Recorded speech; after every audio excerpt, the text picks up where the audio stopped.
Hello friends.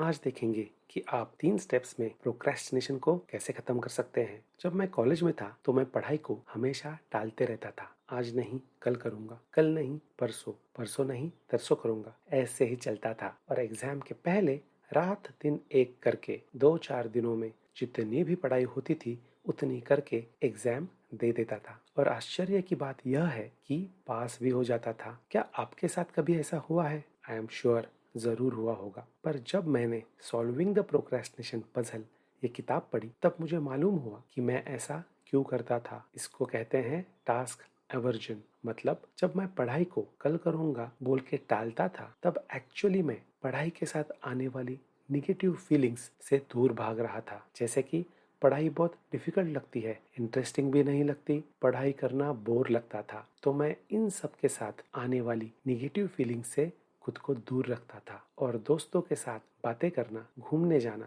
Mobile देखना या time pass करना ऐसी चीजें करता था जो मुझे पॉजिटिव फीलिंग्स देती थी, अच्छा फील करवाती थी। और क्योंकि ये मैं बार बार करता था तो ये मेरी आदत बन गई थी। और इस वजह से जब मुझको कोई भी काम करना होता तो मैं उसे तुरंत करने की बजाय आगे ढकेल देता था, प्रोक्रेस्टिनेट करता था। और इस पूरे एक्सपीरियंस से एक बात मुझे पता चली, और ये बात ऑथर ने किताब में भी लिखी है कि हम अच्छे फोरकास्टर्स नहीं हैं।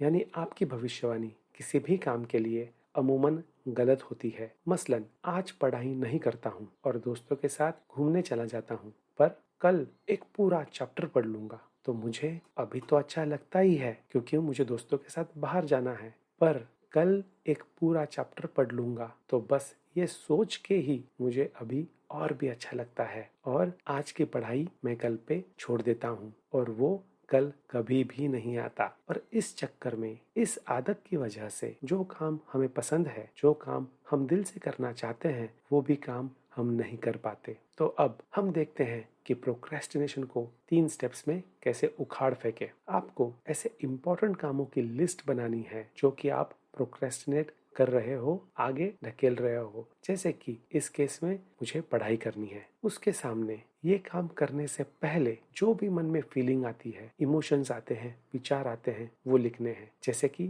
पढ़ाई करने से पहले मुझे बोर होता है, पढ़ाई इंटरेस्टिंग नहीं लगती और अर्जेंट करना भी जरूरी नहीं लगता। उसके सामने ये पढ़ाई अगर मैं आज पूरी कर लूंगा तो क्या फायदे होंगे वो लिखना है। जैसे कि अगर मैं पढ़ाई अभी कर लूंगा तो बाद में सारी पढ़ाई एक साथ नहीं करनी पड़ेगी, आराम से रिवीजन हो जाएगी, मार्क्स अच्छे आएंगे। उसके सामने ये लिखना है कि पढ़ाई अगर आज अभी मैं पूरी नहीं करता तो मेरे क्या नुकसान होंगे। जैसे कि अगर पढ़ाई अभी नहीं करूंगा तो बाद में सारी पढ़ाई एक साथ करनी पड़ेगी, रिवीजन अच्छी नहीं होगी, मार्क्स अच्छे नहीं आएंगे, शायद फेल भी हो सकता हूँ। इससे आपका सेल्फ अवेयरनेस बढ़ेगा और आप अनकॉन्शियसली नहीं तो कॉन्शियसली डिसीजन ले पाएंगे कि पढ़ाई अभी करनी है कि बाद में। Step 2, break the actions into baby steps. यानी काम को छोटे छोटे हिस्सों में तोड़ दो, 2 से 5 मिनट के हिस्सों में। जैसे कि कौन सा सब्जेक्ट पढ़ना है, कौन सा चैप्टर पढ़ना है, कितने पेजेस पढ़ने हैं, कितने बजे पढ़ने हैं, ये क्लियर होना चाहिए।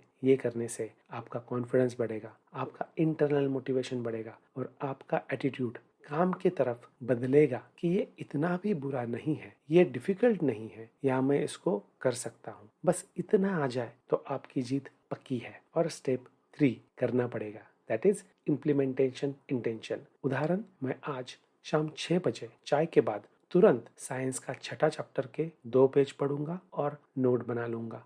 बस शुरुआत छोटे काम से करके बाद में पढ़ाई का टाइम धीरे धीरे बढ़ाना है। ये 3 स्टेप आप कर लोगे तो आप प्रोक्रेस्टिनेशन को आप जड़ से उखाड़ दोगे। बस इतना ध्यान रखना है कि हर वक्त आपको एक आदत पे ही काम करना है और छोटी एक्शन से शुरुआत करनी है। पर दोस्तों, ये वीडियो देखने से प्रोक्रेस्टिनेशन दूर नहीं होगा, ना ही ये किताब पढ़ने से होगा, सिर्फ और सिर्फ एक्शन करने से होगा। ये 3 स्टेप्स लेने से प्रोक्रेस्टिनेशन दूर होगा। तो ठान लीजिए कि हम करेंगे और अपने अचीवमेंट्स कमेंट बॉक्स में जरूर लिखिए। धन्यवाद।